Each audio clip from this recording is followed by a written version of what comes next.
You've written your book and you're ready to query. Let's talk about some common mistakes that a lot of young writers make when reaching out to literary agents and publishing houses about querying their novels so that you do not make the same mistakes and cost yourself a potential book contract. Do not make the mistake of not researching the literary agent or publishing house that you're going to be querying.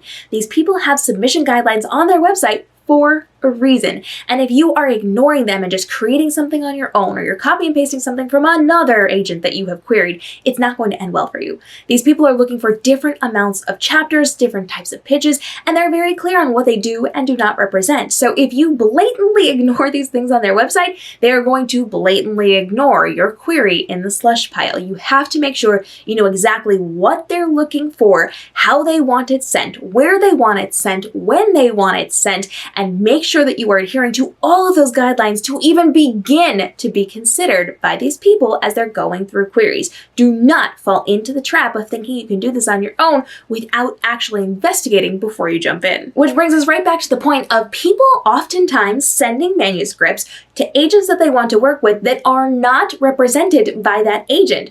Agents are very clear on what they will and will not take. They're very specific about the niches, the genres, and the tropes that they want to work with. And just because you like somebody, because they represented a book or a person that you like, just because they are in a space that you think has access for you, does not mean that they actually have that access for you. They're very, very clear on this. And if you send it to somebody who isn't looking for that specific type of thing, they will not talk to you on this, and they are not going to pass it on to anybody else. Here's a little pro tip for you. Sometimes an agent will get a query that they like but isn't quite the right fit for them, and they'll pass it on to someone else in their agency. If you are blatantly ignoring what they're looking for and you're just sending things because you want to send them, they will not take that time to pass it along to somebody else. So you have to be very clear on what you're sending and to whom you are sending it. You do not want to send something that is not a good match for somebody, because that's wasting their time and that's wasting your time.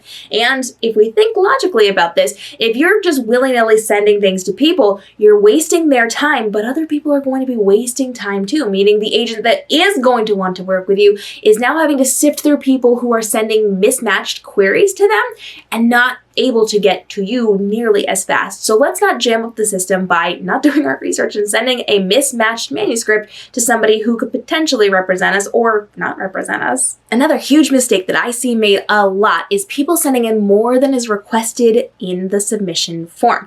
If people say they want 1 chapter, do not send more than 1 chapter. If people say they want 3 chapters, do not send more than 3 chapters.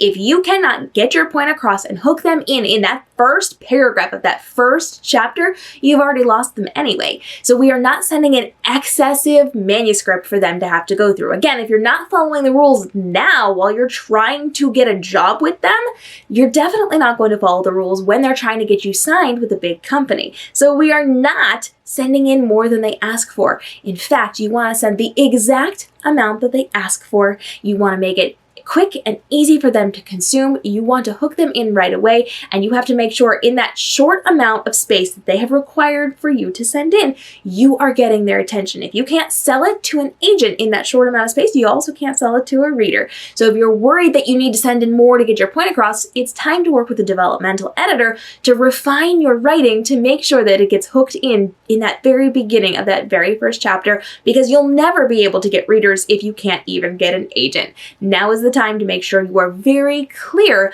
about how effective your beginning chapter is of your beginning of your manuscript so that you can make that impact as needed and you're not sending more than is requested, because that shows you're not a good rule follower and will not be a great client to work with. And while we're on the topic of emails, do not send in a really long email. Just send a really strong pitch. Less is more when it comes to querying, because remember, these agents and publishing houses are reading through a ton of content and we do not want to waste their time. Do not get into a long, multiple paragraph of why I want to work with you or why you should work with me or who I am as a person. We don't need any of that. Your query needs to be a very strong pitch with a tiny bit of information about you, if absolutely necessary, so that they know exactly what they're getting into. If you can hook them in with that pitch, they're going to read more of your manuscript and then they're going to want to learn more about you, but you don't need to be doing that in your introduction email. Keep it as short as possible. You're going to go through this again and again and again and again to see what you can take out of this. Less is more. What sentences can I remove? What points can I remove? What is going to make them buy my book or sign on to work with my book? Because if it's not going to be directly related to buying or signing your book, it is not valuable in your query. Do not send long emails when they see paragraphs of things they may not even read as far as that, and you don't want that to happen. So as short as possible, the smallest amount of content to communicate information, to get them hooked and get out of the way is going to serve you best when it comes to querying. Now listen, this one's important. Do not copy and paste your queries from something else and forget to change information. I have seen far too many people trying to query entities and they copy and paste from the last one and forget to change the name, the publishing house, the agency house.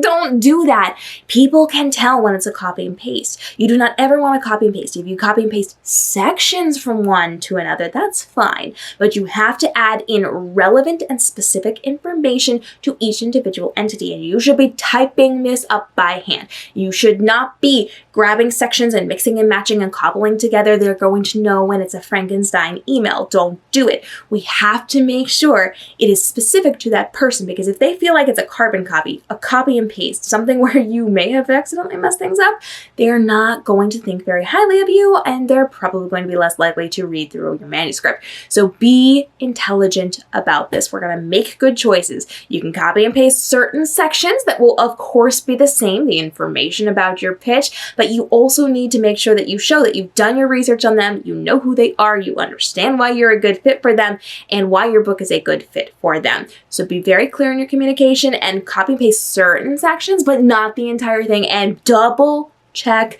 the information as you're addressing these entities. Make sure that you're addressing the correct people, because if you're not, instant trash. But let's get a little further in depth. We want to make sure that you are researching the agent that you are going to be messaging. You need to know about them. You do not just want to go to their website, read what they're looking for and say, good enough, and jump into an email.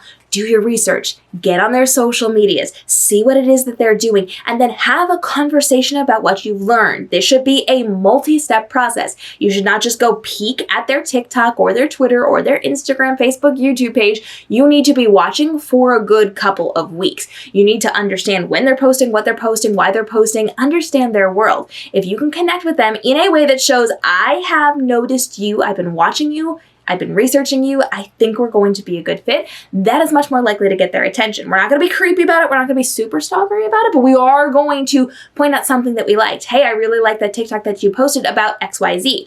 Oh, hey, I saw that it was your dog's birthday. My dog's birthday was the other day. Just wanted to extend a happy birthday from me and my pup to you. Here's my information. You want to make sure you're connecting with them on some level. Now, earlier I said, we're not having a big long email. We're not doing that. We are at the bottom of our email as we're kind of signing off, letting them know, yes, I've looked into you. I've done my due diligence. I am prepared to work with you in this capacity.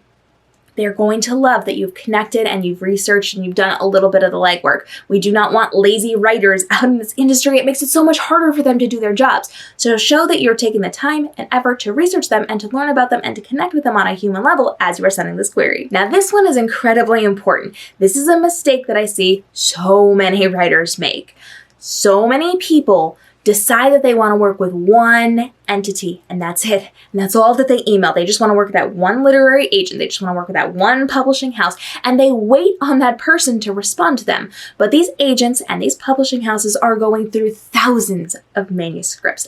Thousands of people are landing in their inbox every single day. You are not special. You are going to have to wait weeks, months, sometimes years to hear back from these people. So we're not doing that. We are going to be reaching out to multiple entities and seeing who might want to work with us. The person we might want the most may not want to work with us. And then what? We have to go through this whole process again. It is better to do it at the same time or relatively the same time so that you can then have those conversations and reach out to somebody who might in fact want to work with you. Now, another thing that's really good about this is if somebody does want to represent you, you now have the opportunity to email all of those other people that you've already contacted and say, I have an offer of representation.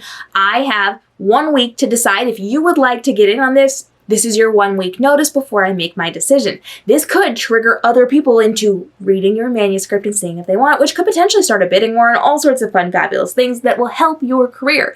So you want to make sure that you're doing this all at once. Now, we're not going big and crazy on this. We're not messaging 100 people to represent our book. You're going to pick maybe 10 or 15 people that you want to reach out to. That's a high number, and see if it's going to be a good fit for them. You're only picking the best possible people in this industry to represent that specific manuscript that you are going to be presenting to them, and you are going to pick the best possible fit for that for whatever it is that you want to do. Make sure they have connections to the houses you want to get into. Make sure that they have connections to movie rights and audiobook and like all of those different things that you may want to have representation for. You got to do your research. You got to make sure you have a smart strategic plan for this, and you have to make sure you're using your time and effort wisely by reaching out to multiple entities so that you can move forward with this process. Now, we do have other videos here all about how you can be leveling up inside of this industry and really making sure that you are doing well when it comes to querying and working on the traditional space, and making sure that you are doing well in the indie space as well. So questions or comments on how to get your book published, the querying process, working with agents, working with publishers, etc., go ahead and drop those down below. We will be dropping daily videos to help you level up in the writing and reading world to become more profitable this year, but spend less time and stress getting there. We want to make sure that we are helping you along on your journey, so any questions you have can be dropped down below, and we'll see you in the next episode.